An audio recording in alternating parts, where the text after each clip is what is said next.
Amin, amin, amin. Silakan duduk Bapak Ibu, tepuk tangan buat Tuhan Yesus. Iya, shalom. Iya, puji Tuhan. Terima kasih buat Bapak Gembala dan seluruh pengerja serta jemaat yang mempercayakan pelayanan ini kepada saya. Hari ini saya diberi tema adalah karakter yang diubahkan oleh Roh Kudus. Bapak Ibu, saya percaya bahwa panggilan kita menjadi orang percaya itu punya tujuan, ya. Tujuannya kita dipanggil ini bukan hanya sekedar menjadi Kristen lalu ya jago-jagoan kita nih melayani di mimbar, bisa bahasa roh dan lain sebagainya. Tapi inti dari kekristenan itu sendiri adalah goalnya kita ini mengalami perubahan hidup. Ya, yang dulunya kita melakukan dosa tapi sekarang kita hidup dalam kebenaran. Tadi pagi saya sampaikan bahwa Yesus datang ke dalam dunia itu membawa kerajaan Allah. Ya, karena itu Roma 14 ayat 17 berkata, sebab kerajaan Allah itu bukan soal makanan, bukan soal minuman, tetapi soal kebenaran, damai sejahtera dan sukacita oleh Roh Kudus. Ya, 3 hal ini yang ada di dalam kerajaan Allah. Kalau kita mau masuk dalam kerajaan Allah, tentu kita harus belajar hidup, menghidupi 3 hal ini. Karena yang ada dalam kerajaan Allah itu kebenaran, damai sejahtera, dan sukacita. Nah, kalau kita ini di dunia masih jadi orang yang tukang berantem, marah-marah, hidup kita tidak membawa damai bagi orang, maka bertobat, ya. Karakter itu adalah hal yang paling sulit ya di dalam diri manusia. Kenapa? Karakter itu nggak bisa didoakan. Saudara datang sama Pak Pendeta, Pak Pendeta, saya ini orangnya tukang marah Pak. Doain Pak supaya saya nggak bisa marah. Pak Pendeta berdoa dalam nama Yesus, kamu nggak marah-marah lagi. Terus kamu berubah gitu, keluar, halo shalom. Nggak, ya bukan begitu. Itu kerasukan. Ya, kita ini ya biasa. Karakter itu diubahkan melalui perjuangan menyalibkan keinginan daging. Itu tidak bisa didoakan. Mau sama pendeta siapa aja saudara datang minta didoakan.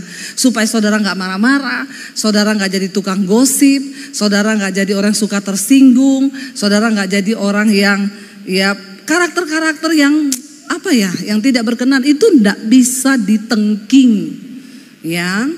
Makanya Yesus berkata, bukan setiap orang yang berseru kepadaku Tuhan, Tuhan yang akan masuk dalam kerajaan Allah, tapi mereka yang melakukan kehendak Bapa. Apa itu kehendak Bapa? Firman Tuhan. Sekalipun kita berseru Tuhan, sekalipun kita ini punya karunia hebat, bahkan Yesus berkata di akhir zaman orang-orang akan datang berkata, Tuhan aku ini melepaskan orang kerasukan, mengusir setan demi namamu. Aku menyembuhkan orang lumpuh, aku membangkitkan orang mati. Ini kan orang-orang top, orang-orang hebat.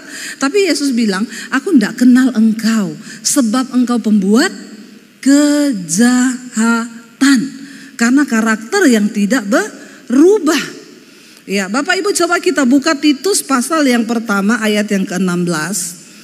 Titus pasal yang pertama ayat yang ke-16, di sana firman Tuhan berkata begini, kita baca bersama dengan suara yang keras. 1, 2, 3. Titus 1 ayat 16, 1, 2, 3. Mereka mengaku mengenal Allah, tetapi perbuatan mereka menyangkal Dia. Mereka keji dan durhaka dan tidak sanggup berbuat sesuatu yang baik. Sekalipun kita menyebut kita mengenal Allah, kalau karakter kita nggak berubah, Alkitab bilang mereka itu mengaku mengenal Allah, tetapi ya dengan perbuatan mereka menyangkal Tuhan. Jadi bagaimana kita ini dikategorikan sebagai orang yang menyangkal Tuhan, waktu karakter kita ini tidak menjadi berkat. Kalau kelakuan kita nggak berubah, maka kita tuh sudah menyangkal Tuhan. Tapi saya masih Kristen, iya. Saya masih pelayan Tuhan, iya. Saya masih majelis, iya. Kalau engkau selalu tinggal dalam dosa, karaktermu gak berubah, Alkitab berkata dengan perbuatan mereka menyangkal Tuhan. Jadi orang yang murtad bukan orang yang tidak mengaku Yesus. Bukan hanya orang yang dulu Kristen lalu dia meninggalkan imannya. Banyak orang di gereja itu sudah murtad. Di GIA sini Cipto tidak ada. Di lain tempat banyak. Di sini tidak ada yang ngaku. Ya. Masih duduk di gereja tapi sudah menyangkal Tuhan. Kenapa? Perbuatanmu itu jahat. Kata Alkitab. Saudara, saya itu banyak ketemu Kristen aneh-aneh ya hari-hari ini. Sukanya tengking setan. Ya, bawa atribut ya, pakai salib yang besar. Dia pikir setan tuh takut sama salib. Setan tuh gak pernah takut. Saudara mau taruh salib besar di rumahmu, saudara mau pajang foto Yesus pun di situ. Kalau orang yang tinggal dalam rumah itu tidak bertobat, karakternya nggak berubah, setan tuh nggak pernah takut. Ketika bangsa Israel membawa tabut Allah, tabut perjanjian, itu bicara tentang kemuliaan Tuhan. Mereka berpikir dengan membawa tabut itu melawan orang Filistin, maka Tuhan pasti memberi kemenangan. Ketika mereka membawa tabut itu, terpukul kalah, puluhan ribu orang Israel mati. Orang Filistin menang. Lalu mereka bertanya, loh kami membawa tabut ini, tapi kenapa kemenangan tidak di pihak kami? Tuhan bilang, sebab engkau telah berdosa. Engkau tidak bertobat. Engkau hidup dengan karakter kedaginganmu. Jadi sebenarnya kekristenan itu perkaranya hanya satu Bapak Ibu. Bagaimana kita berperang mematikan kedagingan. Iri hati, percederaan, roh pemecah belah itu daging. Persinahan, perselingkuhan itu daging. Jangan bilang itu setan. Ada orang selingkuh ditegur, dia bilang gara-gara setan bu. Setan bilang yang setan lu, yang disetan-setankan aku. Yang selingkuh lu, yang salah aku. Ya, Alkitab berkata sebab keinginan daging itu telah nyata, percabulan, najisan, ya, roh pecah belah, roh percederaan, ya, apalagi amarah, kebencian, ya, segala yang jahat ada dalam daging kita. Nah, kekristenan itu intinya waktu kita ini dulu hidup jauh dari Tuhan, tidak mengenal Kristus, kita bebas melakukan dosa karena kita takluk di bawah hukum dosa. Tapi ketika Yesus datang dalam hidup kita, mengaku mengenal Dia, Yesus, maka harusnya hidup kita ini diubahkan. Karena kita telah dipindah dari kerajaan setan menuju kepada kerajaan Allah. Nah, kerajaan Allah itu apa tadi? Kebenaran, damai sejahtera dan sukacita. Makanya orang itu kalau hidup dalam kerajaan Allah harusnya hidup itu penuh dengan kebenaran, ada damai dan ada sukacita. Kalau hidupmu itu membawa tidak damai bagi orang, lah makanya engkau itu berarti masih dalam kerajaan setan. Walaupun engkau tiap hari ke gereja, kalau hidupmu di rumah tuh marah-marah, pertikaian, sama istri berantem, sama anak berantem, sama orang berantem. Coba cek, jangan-jangan kau itu masih warga kerajaan setan. Bilang amin. Gak ada yang amin, memang orang Semarang ini susah bilang amin. Ya, benar gak Bapak Ibu? Ya, ayo kita ini bertobat. Coba kita lihat Yakobus ya. Ini sesuai tema yang diberikan ya, saya khotbah ini. Yakobus 2 ayat 19 sampai ayat yang ke-20. Ya, kita lihat nih, kalau kita ini berkata percaya kepada Yesus, tapi kita tidak berubah hidup kita, tidak punya buah-buah, dikatakan di sana begini, baca 1, 2, 3. Engkau percaya bahwa hanya ada satu Allah saja, itu baik. Tapi setan-setan pun juga percaya akan hal itu dan mereka gemetar. Jadi kalau level iman kita itu hanya sampai dipercaya, berarti kita satu level sama Jangan ragu bilang setan yang kenceng. Orang Kristen berkata dia percaya pada Allah. Tapi ayat ini berkata setan juga percaya. Apa yang membedakan kita dengan setan? Ya, coba lanjutkan ayat yang ke-20 berkata di sana. 1, 2, 3 baca. Hai manusia yang bebal, maukah engkau mengakui sekarang bahwa iman tanpa perbuatan adalah iman yang kosong? Saya mau tanya, kalau iman itu kosong, bisa nggak iman itu menyelamatkan? Nggak bisa. Sama-sama percaya loh, punya iman, tapi sayang imannya kosong. Banyak sekarang orang Kristen duduk di gereja tapi dengan iman yang kosong. Maka jadi temannya setan. Halo. Jangan jadi orang Kristen temannya setan. Ya, mari. Setan tuh gak pernah takut loh sama orang yang ke gereja. Setan gak takut sama orang yang pelayanan. Setan takut sama orang yang melakukan firman Tuhan, yang hidupnya berubah. Saya dulu pernah saudara, ya doa pelepasan orang dari gereja setan waktu saya masih di Palu. Kita doakan pelepasan. Ya, pokoknya saat itu juga yang tidak kudus langsung diserang balik, kerasukan.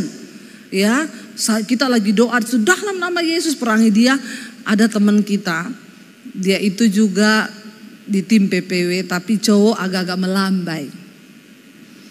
Dia datang, dia bilang, mana yang kerasukan? Mana? Dia tengking. Dalam nama Yesus. Yang kerasukannya liatin dia begini terus ngomong, kita kan temen. Habislah kau. Saudara, setan tuh tahu siapa temennya. Kalau engkau jadi orang Kristen yang hidupmu tidak berubah, engkau tetap berbuat kenajisan, percabulan, iri hati, ya sakit hati, ada kebencian, tukang fitnah, mulutnya bocor, suka menjelekan orang. Walaupun engkau ke gereja, setan tahu engkau temennya. Engkau gak bisa tengking setan. Coba kau datang tengking orang kerasukan. Dia tahu, dia bilang kau temenku, ndak usah kau tengking saya. Ini di tim PPW loh. Makanya saya berdoa tim PPW-nya di sini tidak ada yang cucok meong. Amin. Ya, nanti kau doakan dalam nama Yesus, dalam nama Yesus. Setannya bilang kau temenku. Ya, Bapak Ibu, kebenaran ini yang harus kita tahu. Sekalipun engkau bolak-balik duduk di gereja, kalau hidupmu gak berubah, karaktermu tidak diubah oleh Roh Kudus, setan tuh tahu kok siapa temannya, siapa yang bukan. Demikian Tuhan tahu, Alkitab berkata, Allah tahu siapa milik kepunyaannya. Dan orang yang menyucikan dirinya dari hal-hal yang jahat, dia dipandang layak oleh tuannya, hidupnya diangkat tinggi, diberi kepercayaan dan sesuatu yang mulia. Katakan. Coba tepuk tangan kalau cocok gitu ya. Ini gereja di Semarang ini sepi-sepi gitu ya. Katakan amin. Untuk apa coba kita nih ke gereja bolak-balik hidup gak berubah? Kekristenan tuh gak pernah diukur dari berapa puluh tahun engkau menjadi Kristen. Sekalipun engkau baru bertobat kemarin, engkau melakukan firman, imanmu tuh begini saudara. Ya, tapi kalau engkau datar tok hidupmu itu cuma di sini-sini tok. Setan juga tahu. Hari-hari ini, ya saya bilang sama teman saya, tadi pagi saya saksikan. Dia ajak saya tengking patung kodok. Ayo bu, kita tengking tuh patung kodok. Kenapa kau tengking tuh patung kodok? Ada roh persinahan kodok itu. Saya bilang hati-hati ya. Kau tengking-tengking itu patung kodok. Kau sibuk tengking itu patung kodok. Setannya pindah di rumahmu loh. Lebih baik kau urusi suamimu, layani suamimu. Dia bangun pagi bikinin dia sarapan, layani suamimu apa yang dia pengen, ya supaya patung kodoknya tidak pindah ke rumahmu. Benar saudara, dia tiap hari saya sudah ngomongin kekristenan itu bukan soal sering kau tengking patung kodok, kau pergi ke pohon ada setan di situ kau tengking ngapain? Setannya bilang gini, lu kurang kerjaan apa? Tengking itu dirimu sendiri. Setan yang paling besar itu bercokol dalam diri kita ini loh. Sakit hati, iri hati, kepahitan, suka jelekan orang, persinahan. Itu setan yang paling gede. Dan itu siapa yang bisa tengking? Kita. Walau kau panggil pendeta sehebat apapun, Alkitab berkata, Yesus bilang, ketika dia mendoakan orang, roh itu pergi dari diri orang itu, roh jahat. Tuhan bilang, kalau engkau tidak isi hidupmu, jiwamu dengan firman Tuhan, maka roh itu akan kembali. Dia lihat rumah itu sudah tersapi bersih. Dia ajak 7 roh lebih jahat masuk ke dalam dirimu. Dan engkau, keadaan orang itu lebih jahat daripada yang lalu. Dengar baik-baik saudara. Kalau kita nggak isi firman hidup kita dan firman itu mengendalikan kita. Ya, saya bilang sama ibu itu, nggak usah kau pergi tengking itu patung kodok. Masih banyak dalam diri kita ini yang perlu ditengking. Nggak percaya dia, bener. Suaminya jatuh, padahal suaminya pendeta, konseling sama ibu-ibu. Saya udah bilang pendeta ini, Pak, kalau ada perempuan kasih ke saya aja yang konseling. Bapak kan laki-laki, ya niatnya mau konseling jadi konsleting. Karena arusnya beda. Jatuh perselingkuhan, alhasil pendetanya cerai sama istrinya, ibu itu cerai sama suaminya. Maka mereka menikah lagi. Buah apa dari pelayanan yang seperti ini? Saya bilang akhirnya istrinya jadi aneh-aneh. Pergi cari kekuatan alam, bertapa di sungai. Terakhir dia bilang sama saya, Bu, tak kasih tahu, kita sekarang kalau mau datang kepada Allah, nggak usah lewat Yesus. Saya bilang itu sesat. Jangan pernah dengarkan pengajaran lain yang berkata Yesus bukan juru selamat, Yesus bukan Tuhan. Yesus adalah satu-satunya juru selamat. Sebab tidak ada nama lain di bawah kolong langit ini yang olehnya orang boleh diselamatkan selain di dalam nama Yesus. Saya ini doa pelepasan orang berkali-kali. Pernah saya doakan orang rambutnya panjang berdiri ke atas, matanya mau keluar. Saya bilang ini kalau saya lari, dia ketawa, ini setan, ini Tuhan. Tapi ini setan Tuhan, benar-benar rambutnya berdiri, matanya mau keluar. Saudara, waktu saya ucapkan dalam nama Tuhan Yesus, dia kepanasan. Dia teriak, panas. Coba kalau saya doakan dalam nama Daniel, suami saya kan. Dalam nama Bambang. Ya, maka setannya pasti tertawa. Siapa itu Daniel? Siapa itu Bambang? Tapi nama Yesus itu berkuasa loh. Saya mendengar banyak kesaksian orang yang dicengkram ketakutan, yang dicengkram oleh roh jahat. Waktu didoakan dalam nama Yesus, mereka bertekuk lutut karena itu adalah nama di atas segala nama. Amin. Ayo saudara, kita alami perubahan hidup. Ya, karakter itu tidak bisa diminta, didoakan, ditumpang tangan. Makanya saya selalu kalau orang datang, Bu doakan Bu, saya ini terikat rokok. Pak biar saya tumpang kaki kau Pak.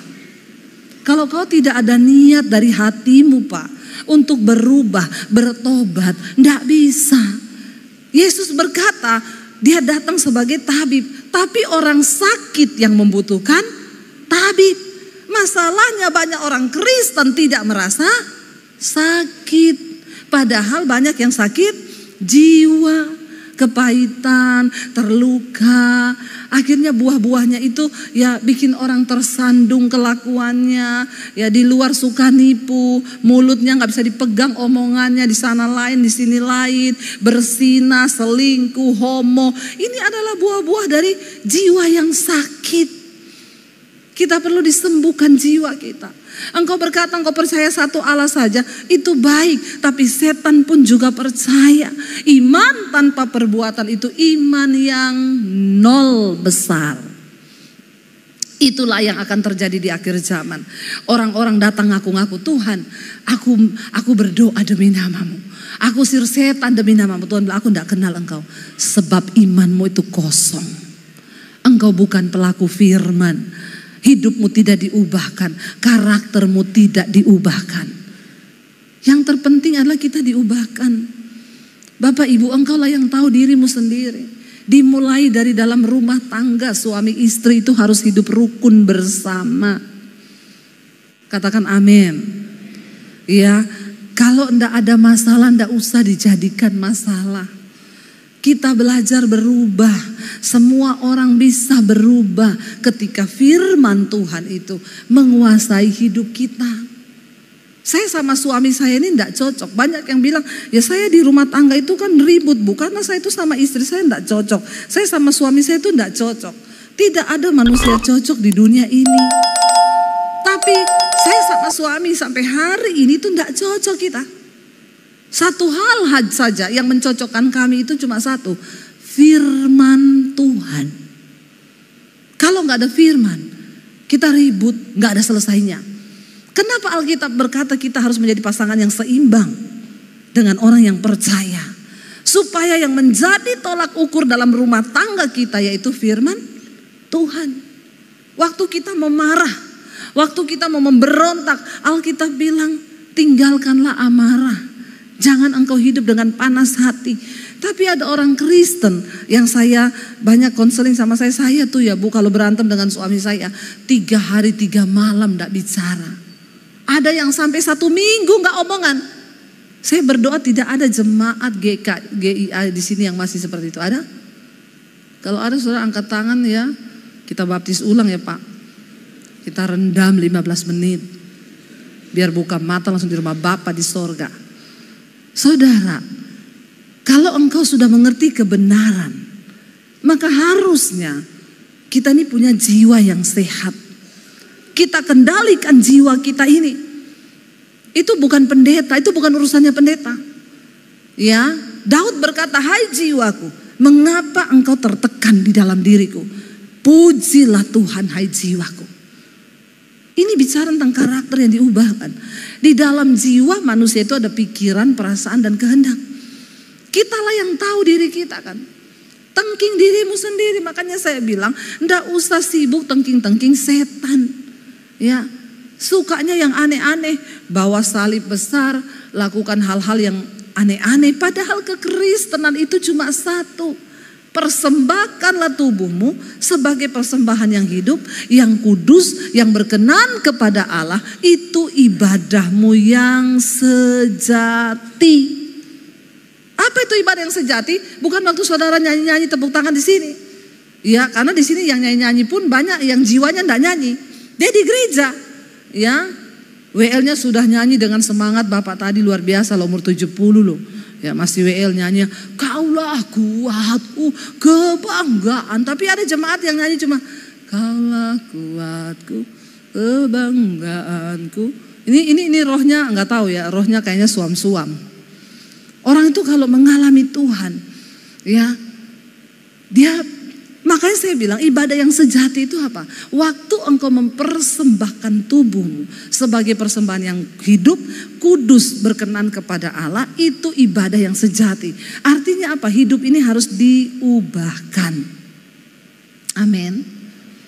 Jangan sampai kita ini dari perbuatan kita ini menyangkal Tuhan. Harus berubah. Saya ini dulu pertama kali bertobat tahun 95. Ya, saya sudah, ada yang belum dengar kesaksian saya? Semua sudah dengar? Yang belum dengar angkat tangan. Yang sudah dengar boleh pulang. Ya, jadi saya bertobat tahun 95. Papi saya haji, kakek saya ustadz, saya berasal dari kota Poso, makanya famnya Basir. Saya bertobat tahun 95 dan sebelum saya bertobat itu karakter saya itu hancur. Ya namanya orang hidup tanpa pengenalan akan Tuhan, saya tidak mengerti firman Tuhan. Saya nggak pernah punya cita-cita jadi pendeta, Bapak Ibu. Jangankan jadi pendeta, jadi orang Kristen tuh nggak pernah terbersit. Dari kecil papi saya itu udah wanti-wanti, jangan berteman sama orang Kristen. Apalagi kamu pacaran sama orang Kristen. Kalau sampai kamu menikah sama orang Kristen, dengar baik-baik, papi bunuh kamu. Lebih baik papi masuk penjara daripada kamu bikin malu keluarga. Jadi itu tertanam dalam benak saya sampai saya nggak berani jatuh cinta sama laki-laki Kristen. Ya, padahal yang ganteng-ganteng itu laki-laki Kristen ya. Yang bertobat ya, yang tidak bertobat sama dengan setan. Dan akhirnya saya menjalani hidup, singkat cerita, Ya, saya melakukan banyak hal yang tanpa perkenanan Tuhan saya hidup. Lalu saya mau bunuh diri, lulus SMA, dan disitulah saya menantang Tuhan. Saya bilang, Tuhan, saya tahu Engkau ada. Orang yang paling bodoh di dunia ini orang yang tidak mengakui Tuhan. Saya lihat bunga aja, saudara, daunnya hijau, bunganya mekar warna merah. Itu tuh kalau bukan Tuhan tuh tidak mungkin. Ya, itu keajaiban yang begitu luar biasa. Saya kemarin baru dari Bromo, saudara, menunggu matahari terbit, bangun jam 2 pagi, tunggu itu matahari keluar dari gunung. Aduh, rasanya wow banget, ribuan orang berjejer nunggu lihat matahari keluar. Begitu dia keluar dari gunung, kita lihat mulai merah, terus keluar. Benar Alkitab bilang, janji Tuhan itu seperti fajar pagi hari yang tidak pernah terlambat. Saudara pernah lihat matahari terlambat? Yang ada saudara yang terlambat bangun. Matahari tidak pernah terlambat. Itu kalau bukan Tuhan kan tidak mungkin. Siapa yang mengatur tata surya ini? Bumi berputar pada porosnya, planet tidak saling bertabrakan. Itu Tuhan, saudara. Saya ini dulu kelas biologi ya. Saya belajar tentang hewan itu, kita teliti pakai mikroskop. Wow, saya tahu ada Tuhan di situ. Jadi kalau orang gak percaya Tuhan itu, ya ada lagi orang bilang, Bu, suami saya gak percaya Tuhan, dia percaya sama alien. Aduh, itu lebih bodoh lagi itu ya. Kenapa alien dipercaya, Tuhan kagak? Ya, saya tuh belajar, saya tahu ada satu kuasa yang begitu wow, yang mengatur itu semua. Kita nih manusia diciptakan semua punya mata 2, hidung 1, mulut 1. Tapi muka kita gak ada yang sama kan? Apalagi kalau saudara belajar tentang DNA, kromosom, satu DNA itu dia membelah diri, satu kromosom itu membelah diri jadi berapa ribu sel. Wow, itu Tuhan loh.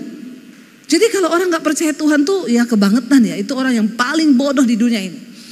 Nah, ketika saya itu bilang Tuhan, saya tahu ada Tuhan di dunia ini, tapi saya gak tahu Tuhan tuh siapa. Saya gak peduli tentang agama, saya mau kenal Tuhan yang benar. Karena urusan Tuhan itu urusan pribadi. Orang tuamu gak bisa bawa kau masuk surga. Suamimu gak bisa bawa kau masuk surga. Istrimu gak bisa bawa kau masuk surga. Makanya ibu-ibu kalau suamimu selingkuh jangan kau bunuh diri. Ada ibu-ibu konseling sama saya. Suami saya selingkuh, Bu. Saya mau bunuh diri. Bodoh. Saya sudah berkata jangan kau cintai suamimu lebih daripada kau mencintai Tuhan. Suami itu hanya 2 saja. Kalau gak diambil Tuhan diambil pelakor. Ya, benar nggak saudara? Jadi jangan ibu-ibu itu gara-gara suami selingkuh mau bunuh diri. Ya, kau tidak mencintai Tuhanmu. Doakan saja. Ya, jangan sampai ibu yang mau bunuh diri gara-gara suami. Jangan. Ya, dan saudara, ya akhirnya saya bilang sama Tuhan, kalau memang Tuhan itu ada, siapa engkau yang sebenarnya Tuhan? Malam itu saya udah mau bunuh diri, saya tulis surat buat orang tua saya. Saya ambil keputusan ini karena saya tahu tidak ada orang yang mencintai saya, mengasihi saya luka batin dan lain sebagainya. Tuhan datang malam itu menjamah saya. Dari mulut saya untuk pertama kalinya saya menangis sambil menyebut nama Yesus. Dan saya baru tahu Alkitab berkata tidak ada seorang pun yang bisa menyebut Yesus Tuhan kalau bukan karena pekerjaan Roh Kudus. Malam itu saya dijamah Tuhan, dijamah Roh Kudus. Dan kalau kita lihat di dalam Yohanes, coba kita buka Yohanes 16. Injil Yohanes pasal 16 ayat 7 dan ayat 8. Ya, Injil Yohanes pasal 16 ayat 7 dan ayat yang ke-8. Apa kata firman Tuhan ketika Roh Kudus turun atas seseorang? Baca bersama. Namun benar yang kukatakan ini kepadamu adalah lebih berguna bagi kamu jika aku pergi, kata Yesus waktu dia mau terangkat ke sorga. Sebab jikalau aku tidak pergi, penghibur itu tidak akan datang kepadamu. Tetapi jikalau aku pergi, aku akan mengutus dia kepadamu, yaitu Roh Kudus. Ayat 8 berkata di sana, kita lihat, dan apa? Kalau ia datang, Roh Kudus datang, ia akan menginsyafkan dunia akan apa? Dosa, kebenaran, dan penghakiman. Kalau Roh Kudus turun atas hidup kita, maka Roh Kudus akan menginsyafkan yang pertama dosa, yang kedua kebenaran, yang ketiga penghakiman. Sehingga orang yang hidupnya dipenuhi Roh Kudus, ya bukan hanya pintar berbahasa roh. Karena banyak orang pintar bahasa roh, tapi kelakuannya itu ya nggak tahu roh apa. Ya bahasa rohnya kenceng, dia bilang roh kudus, tapi kelakuannya roh halus. Ya mengerikan. Pintar bahasa roh, di rumah berantem, cakar-cakaran suami istri. Tapi kalau di gereja sampai malaikat aja keriting dengernya. Ya, jadi Bapak Ibu, ya ketika Roh Kudus itu penuh atas seseorang, dia akan insyafkan 3 hal ini: dosa, kebenaran, penghakiman. Sehingga orang yang dipenuhi Roh Kudus, dia tahu membedakan ini dosa, ini kebenaran. Orang yang hidup dipimpin Roh Kudus, dia nggak mungkin kepahitan lama-lama. Orang yang hidupnya dipimpin Roh Kudus, dia nggak mungkin ya marah lama-lama, nggak mungkin. Kita tuh ada Roh Kudus ya, 5 menit 10 menit aja. Di sini tuh alarmnya bunyi. Kamu tuh hatimu nggak bener loh. Ya kamu tuh marah udah 10 menit loh. Lalu kita cepet-cepet, Tuhan ampuni saya Tuhan. Iya Tuhan, aku berkati dia dalam nama Yesus. Udah hidup kita kudus lagi. Dosa, kebenaran, dan penghakiman. Orang-orang yang hidupnya dipenuhi Roh Kudus, dia hidup dalam pertobatan, karakternya diubahkan karena dia tahu bahwa satu saat nanti kita semua akan menghadapi yang namanya penghakiman Kristus. Semua kita akan berdiri. Ya, dikatakan ya, kalau dulu di agama saya dikata Isa Al-Masih itu akan menjadi hakim yang adil di hari yang terakhir. Kristus akan berdiri menjadi hakim. Jadi Bapak Ibu, Alkitab bilang mata Tuhan setiap hari itu menjelajah ke seluruh bumi, melihat orang baik dan orang jahat untuk memberikan upah kepada mereka sesuai dengan perbuatannya. Jadi bapak-bapak, apapun yang engkau lakukan di luar sana, percuma engkau tutupi karena Tuhan itu melihat. Ya, saya tuh diberkati dengan kesaksian seorang ibu di Mesbah Doa. Dia bilang gini, suami saya tuh dapat kerjaan di Jakarta. Waktu itu hidup kami pas-pasan, dapat kerjaan, akhirnya ekonomi kami mulai diperbaiki karena itu doa saya. Suami saya itu melayani Tuhan. Lama-lama dia sering proyek di Jakarta, ketemu teman pelayanan, sepelayanan, diajak, ayo kita coba-coba ke night club di Jakarta. Lalu mulai lihat ada cewek-cewek di night club. Lalu ini teman sepelayanan loh, ya makanya hati-hati dilihat. Walaupun dia pelayanan, buahnya itu apa?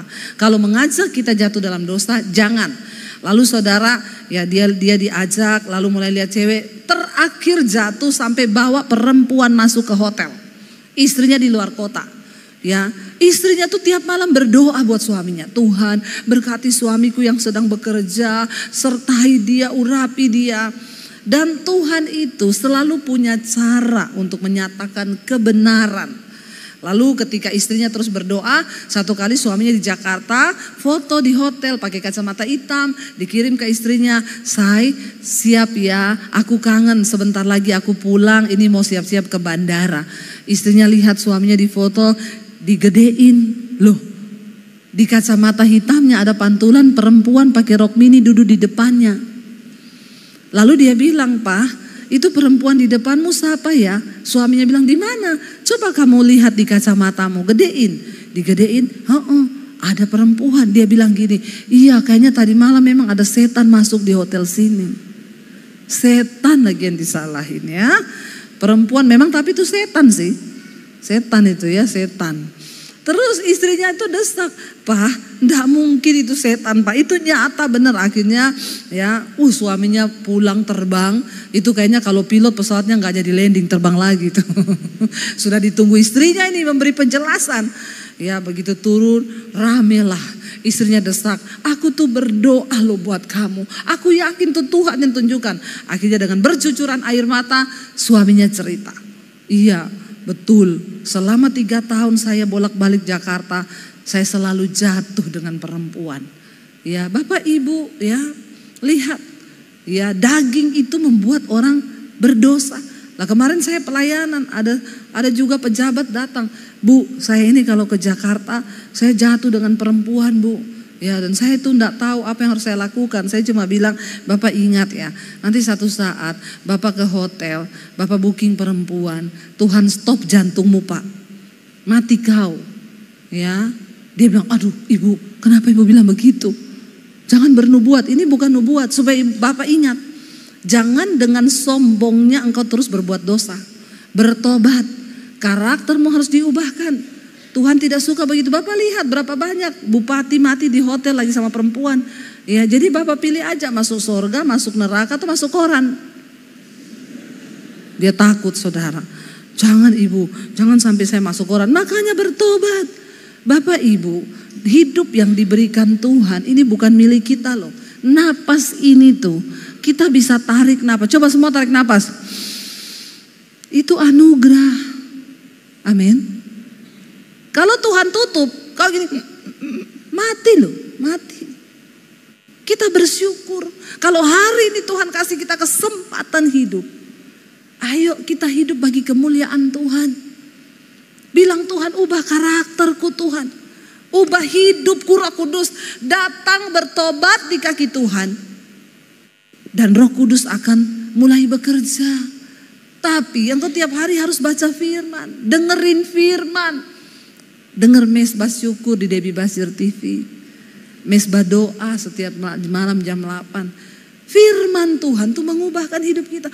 Saya mendengar banyak kesaksian orang-orang, Bu Debbie terima kasih loh Bu, saya ini majelis di gereja Bu. Dari dulu tapi saya tidak tahu kebenaran. Setelah saya tiap hari dengerin firman yang Ibu sampaikan, sekarang hidup saya berubah. Rokok lepas, dulu tiap hari sama istri ribut berantem. Sekarang kami hidup dalam damai sejahtera dan sukacita. Rumah tangga kami dipulihkan, itu sorga. Amin. Waktu kita hidup dalam kebenaran, damai sejahtera, ada sukacita, itu sorga. Nikmat apa lagi yang kau dustai? Bener gak? Buat apa orang kaya punya banyak duit sama istri ribut terus di rumah itu gak ada kedamaian. Saya bersaksi di mana-mana. Dulu saya ini pelayanan di Solo. Saya ketemu suami saya juga di Solo. 14 tahun yang kita di Jakarta 14 tahun. Pernikahan kami itu sekarang masuk 22 tahun. Bapak Ibu, ya, dulu kami ini melayani ya. Saya tuh dulu naik motor berlima loh, anak 3 kita bonceng 5 loh. Kalau mau ke gereja, aduh ya, yang 2 di depan 1 di belakang, ya duduk itu sampai separuh tuh sudah nggak di jok motor. Itu saya pernah alami.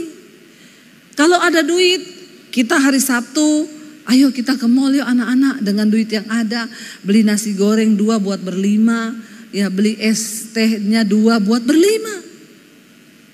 Apakah kami tidak bahagia? Kami bahagia. Kami bahagia.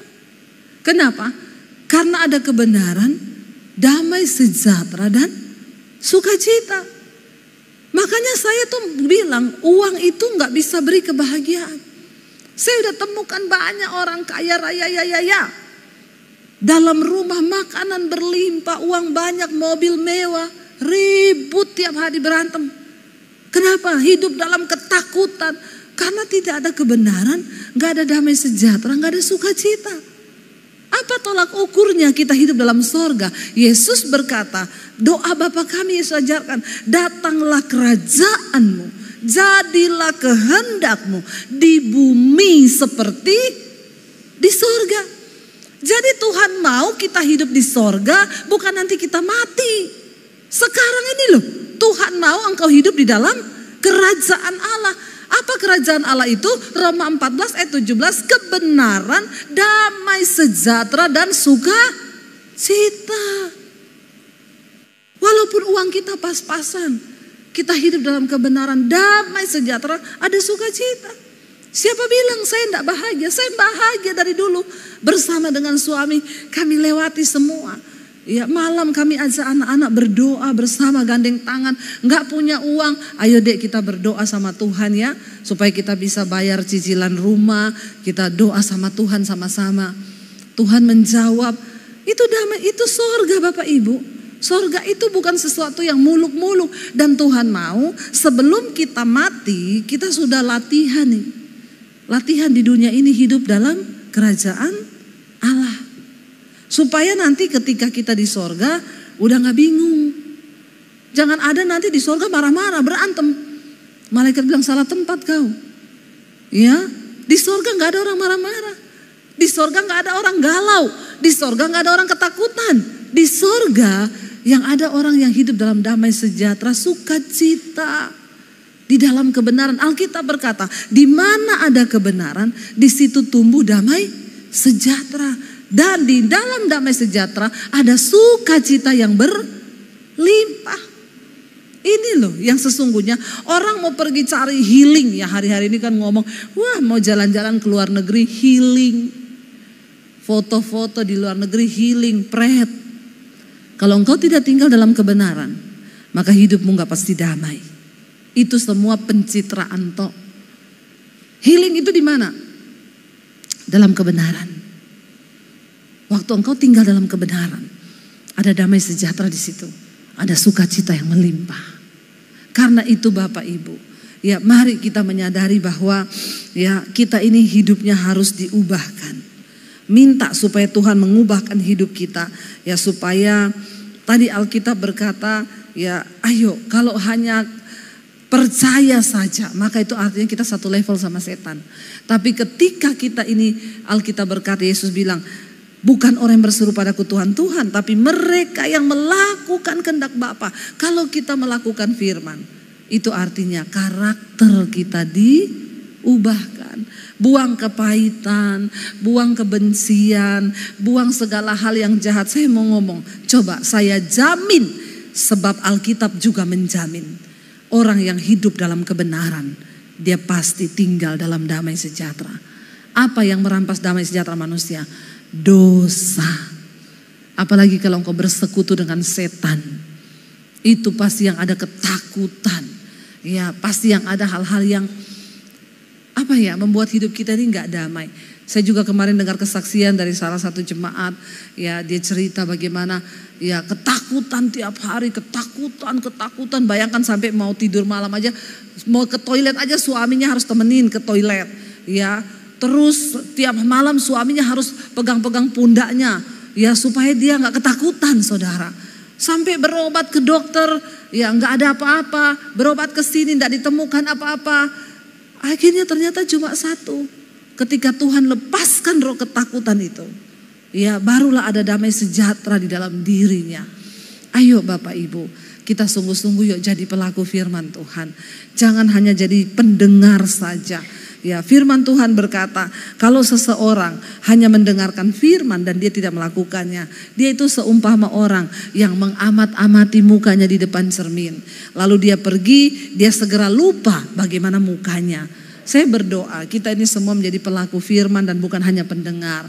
Supaya nanti satu saat Tuhan datang, bahkan satu saat kita mati nih loh dipanggil Tuhan. Siapa yang sudah siap mati? Enggak ada yang siap mati. Saudara, engkau siap atau tidak? Yang namanya mati itu pasti datang.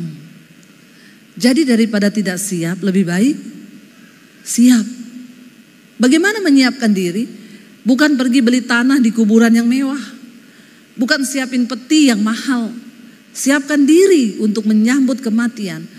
Bereskan jiwamu ini loh. Dari amarah, kepahitan, kebencian, kedagingan, segala macam dosa itu buang. Bilang Tuhan bersihkan hidupku. Orang yang sudah hidupnya itu diubahkan Tuhan, dia bisa berkata, bagiku hidup adalah Kristus, mati adalah sebuah keuntungan. Amin. Jadi saya mau bilang sama Bapak Ibu, lebih baik persiapkan diri, sebab kita nggak tahu kapan kita mati. Ya, teman saya loh, landing di airport sama suaminya, mau jalan-jalan ke Bandung ketemu keluarga, anak-anak. Nunggu bagasi di bandara. Istrinya bilang, "Pak, aku tak ke toilet, tunggunan bagasinya ya." Iya. Istrinya balik 10 menit. Loh, suamiku mana ya? Loh, itu kok orang ngumpul-ngumpul. Dia lari. Suaminya udah jatuh, meninggal di bandara 10 menit. Siapa yang tahu hidup ini? Bahkan dalam waktu 5 menit kita semua tidak tahu. Kenapa kita harus bergantung kepada Tuhan? Sebab engkau tidak tahu apa yang akan terjadi dengan hidupmu 5 menit ke depan. Tuhan yang pegang kendali atas hidup kita. Jangan hidup dengan kesombongan, terus hidup dalam dosa. Tuhan ini hidupku. Aku mau hidupku dibereskan Tuhan, sehingga aku juga siap kapanpun mau Tuhan panggil. Itulah sebuah keuntungan. Jadi gak ada ketakutan. Heboh kan kalau orang itu hidup masih takut mati, takut ini, takut ini. Aduh ya, kasihan deh lu. Saya tuh doakan ibu-ibu datang nangis-nangis, Bu Debbie doakan Bu, saya sakit Bu. Waktu saya mau doakan, Roh Kudus bicara di hati saya, doakan ketakutannya. Dia ini bukan sakitnya jadi masalahnya, dia ini takut mati. Lalu saya tanya, ibu takut mati? Wah makin jadi dia nangis. Takut mati, sakitnya biasa. Tapi sakit itu menjadi parah karena dia takut mati. Sehingga diikuti bayang-bayang takut akan kematian. Bapak Ibu, kalau kita hidup dekat dengan Tuhan, ya kita hidup melakukan firman Tuhan, maka kita bisa berkata, Tuhan, hidup bagiku adalah Kristus, mati adalah sebuah keuntungan. Makanya saya mau berkata, Tuhan, saya undang para imam musik baju, saya mau berkata, Tuhan, hidupku ini adalah milik-Mu Tuhan. Selama saya hidup, saya tidak akan lelah memberitakan firman Tuhan. Saya akan pergi Tuhan, kemanapun Engkau suruh, saya akan lakukan. Bapak Ibu doakan, saya nggak tahu juga ya, saya lagi bangun sekolah misi Alkitab di Bandungan sini. Saya nggak tahu kenapa Tuhan juga pilih Semarang. Tadinya saya mau bangun di Karanganyar. Hampir selesai bulan Agustus ini kita rencana peresmian. Satu kerinduan kami supaya terutama orang-orang dari desa yang akan menjadi hamba Tuhan, mereka bisa masuk. Mereka belajar, mereka dilatih. Setelah itu mereka kembali ke desa-desa supaya Indonesia dimenangkan bagi Tuhan. Kenapa Bapak Ibu? Yesus berkata, ya di akhir zaman ini tuayan tuh banyak, tapi pekerjanya sedikit. Kita sama-sama yuk bergandeng tangan. Kalau ada saudara punya keluarga atau siapa yang mau jadi hamba Tuhan yang bingung, silakan. Saya tuh hari-hari ini lagi terbakar hati saya untuk Tuhan. Ya, kirim para penuai Tuhan. 6 bulan saja mereka bersekolah. Biaya bukan menjadi masalah. Kalau memang benar-benar gak ada biaya, masuk saja. Ya, bagi Tuhan itu tidak ada perkara yang mustahil. Ya, saya melihat bagaimana Tuhan bekerja Bapak Ibu. Dan hari-hari ini saya berdoa. Kalau juga saudara punya kenalan di desa-desa yang mereka memang mau jadi hamba Tuhan, ya kirim saudara. Kita sama-sama yuk.